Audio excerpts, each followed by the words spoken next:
Hello and welcome to Indus News live from Islamabad. I am Muneeb Hamid with the news of this hour. Let's begin with the headlines first.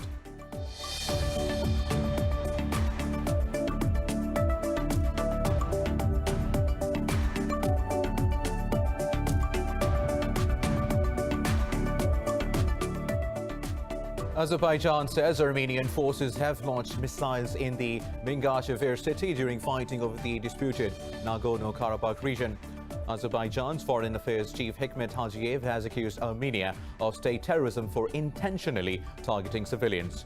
Meanwhile, Armenian army has rejected Azeri claims of capturing a number of villages in the Artsakh region.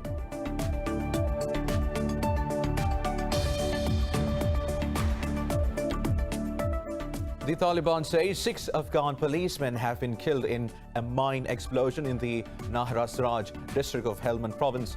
The group spokesperson Qari Ahmadi said the blast was occurred when the Afghan forces attacked the Taliban belt in Mukhtar Kala area. He said some of the Taliban fighters were also killed in the attack.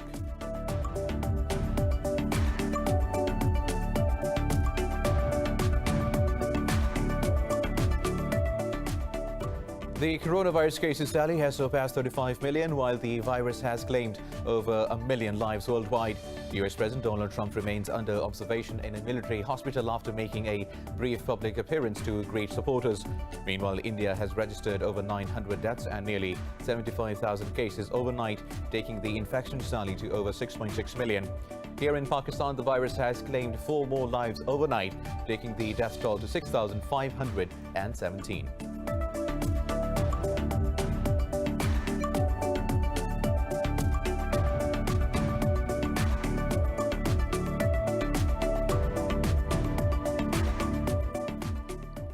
In Belarus, police have arrested around 200 protesters overnight during the ongoing protest demanding President Alexander Lukashenko's resignation.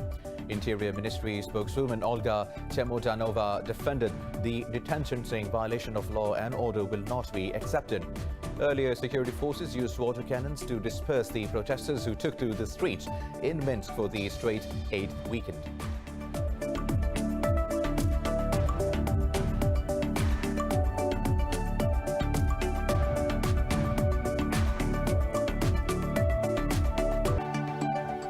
News in detail after a short break. Stay tuned.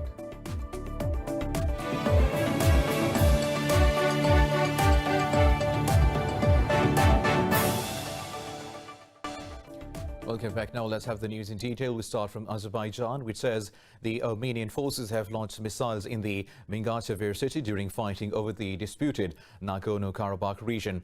Azerbaijan's Foreign Affairs Chief Hikmet Hajiyev has accused Armenia of state terrorism for intentionally targeting civilians. Meanwhile, Armenian army has rejected Azeri claims of capturing a number of villages in the Artsakh region.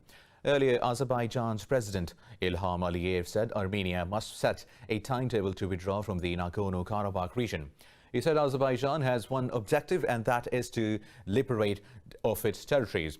Over 200 people have been killed and hundreds others wounded since start of the battle 9 days ago.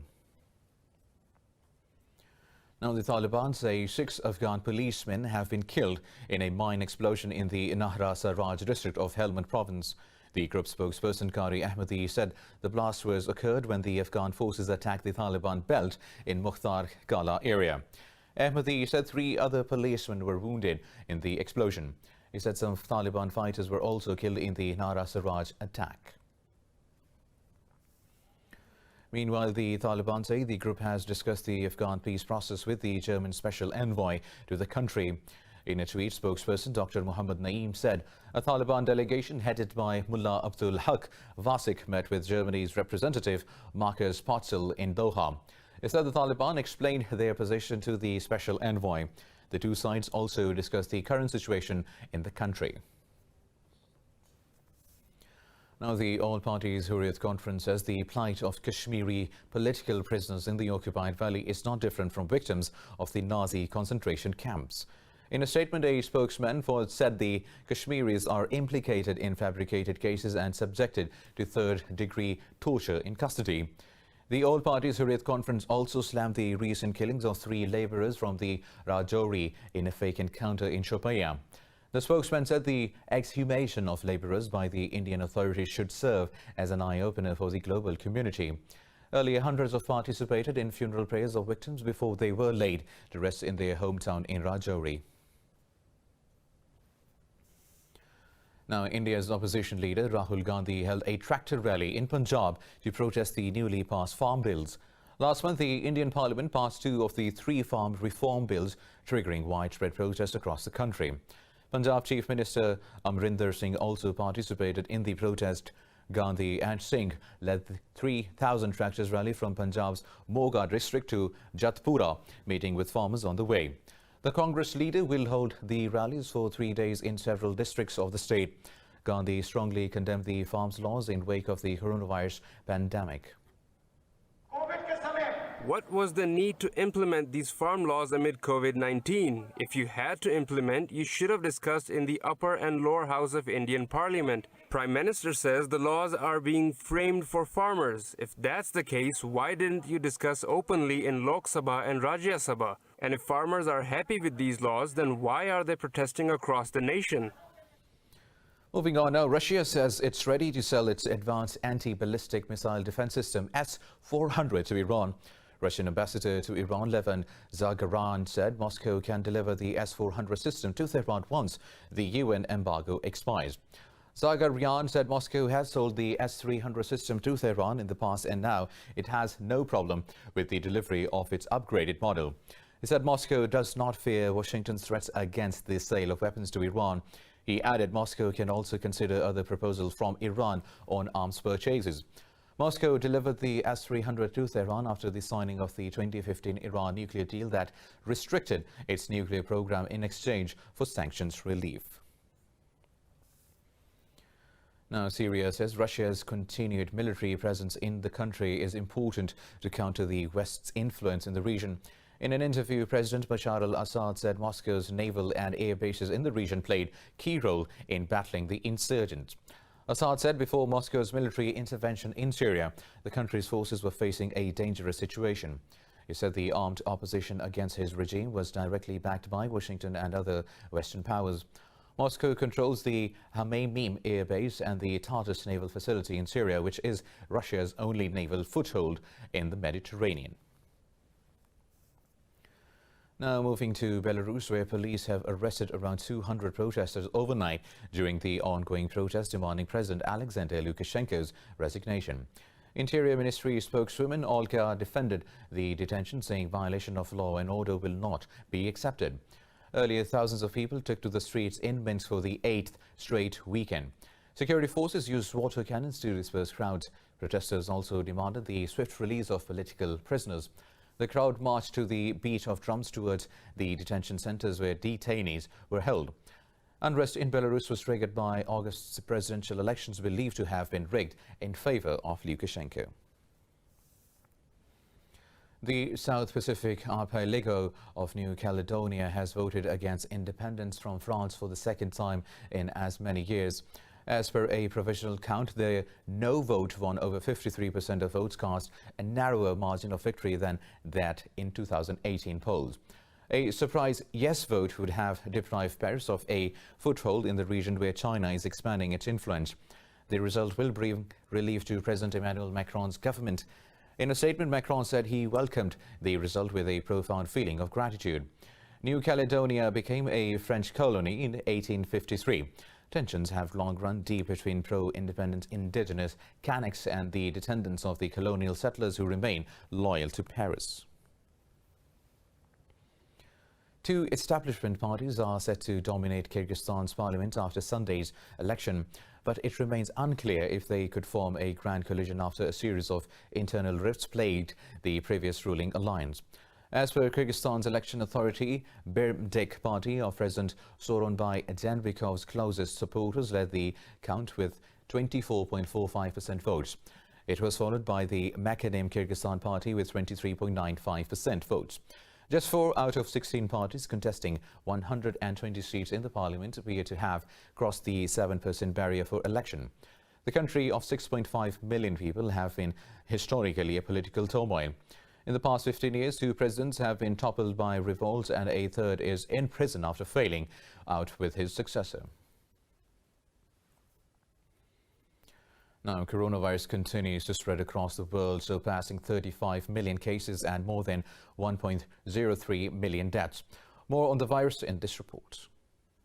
Hopes of a global economic revival are dimming as COVID-19 surges in India, Latin America, Indonesia, major countries in the Western Europe and the US. New York City has announced new restrictions after emergence of coronavirus clusters. President Trump still remains under observation in a military hospital after making a brief public appearance to greet supporters. We're getting great reports from the doctors. This is an incredible hospital, Walter Reed. The work they do is just absolutely amazing, and I want to thank them all, the nurses, the doctors, everybody here. I've also gotten to meet some of the soldiers and the first responders, and what a group. Many European nations have reimposed lockdowns and other restrictions in the worst affected regions. France, Belgium and the Netherlands have recently recorded highest daily cases. However, New Zealand has announced to lift all coronavirus restrictions, claiming the country has defeated the second wave of the disease. So, on the basis of the success and effectiveness of our elimination strategy, and on the advice of the Director-General of Health, Cabinet has confirmed that Auckland will join the rest of New Zealand at Alert Level 1 from 11:59 p.m. this Wednesday, the 7th of October.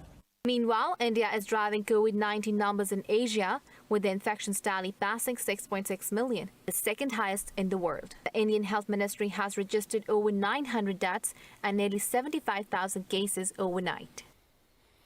Meanwhile, in Pakistan, 4 people have lost their lives to COVID-19 over the past 24 hours, raising the death toll to 6,517.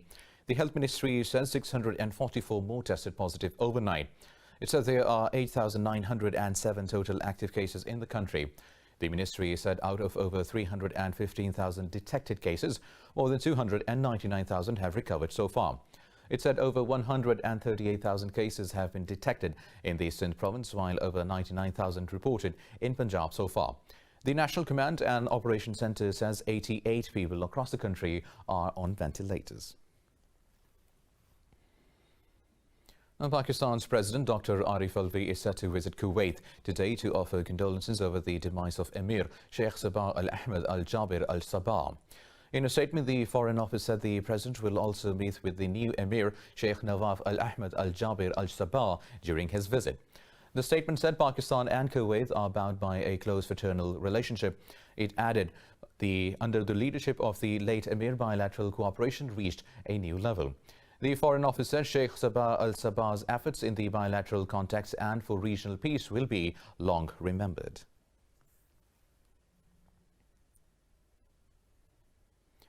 Eight migrants have drowned while 12 are missing near the Horn of Africa nation of Djibouti. The International Organization for Migration said the smugglers forced the refugees off a boat. In a statement, the IOM said the remaining 14 migrants survived and are receiving medical care. The UN's migrant agency said the migrants were aiming to reach Saudi Arabia.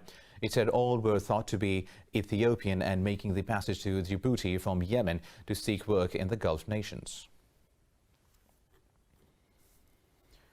Moving on, Britain says it will introduce new legislation to toughen up the asylum system in the biggest overhaul in decades. In a speech, Interior Minister Priti Patel said the country's asylum system has fundamentally broken.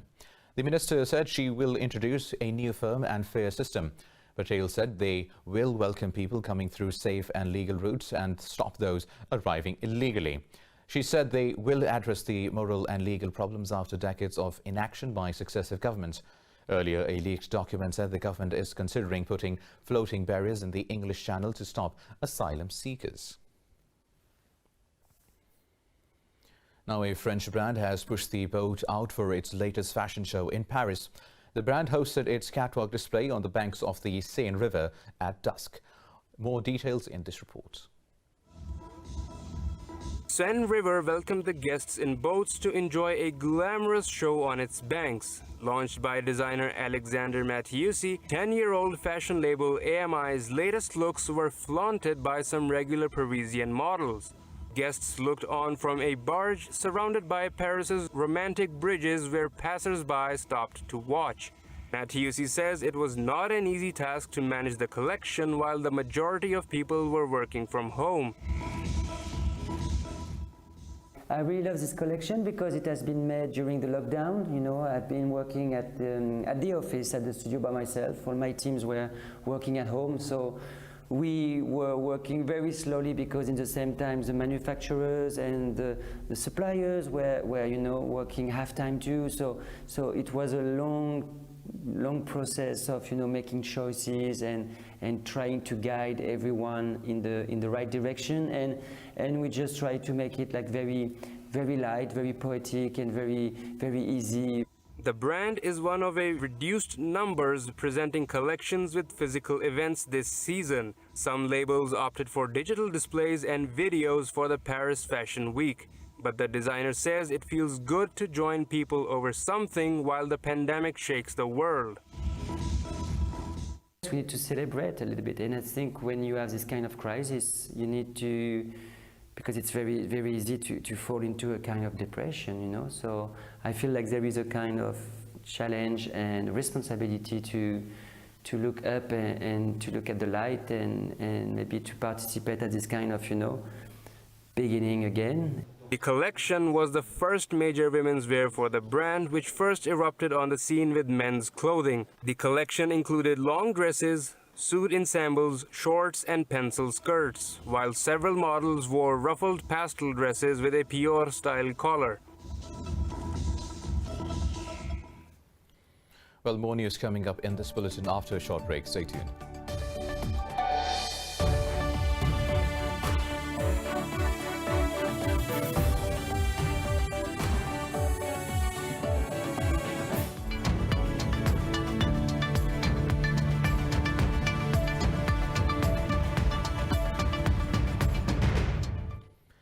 Well, now shares in the Asia-Pacific have gained as investors continue to watch for developments on U.S. President Donald Trump's health.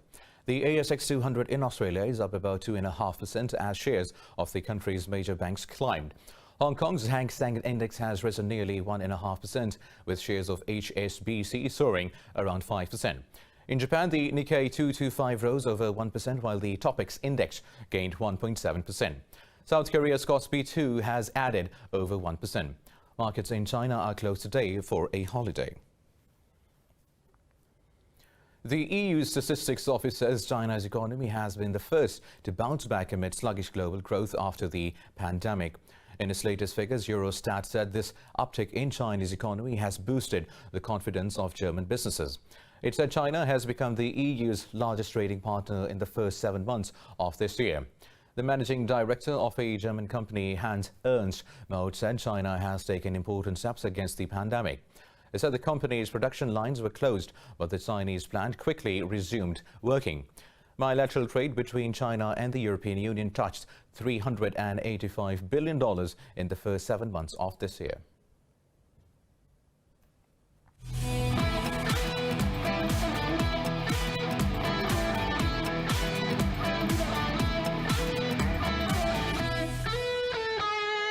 In the English Premier League, Tottenham Hotspur beat Manchester United 6-1 in a one-sided contest at Old Trafford.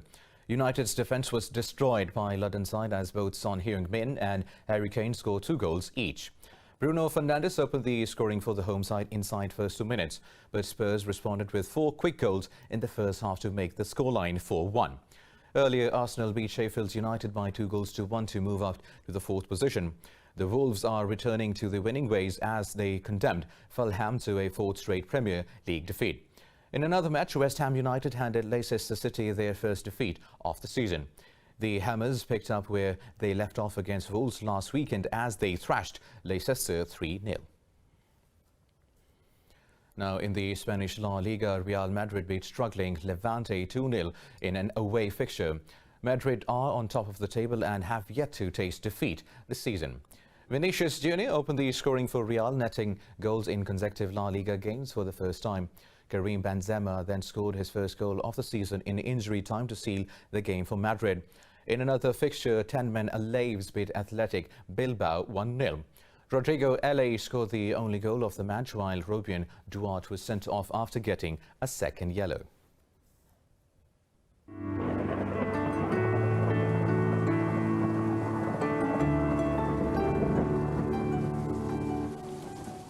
And now let's have a look at the weather updates across the globe.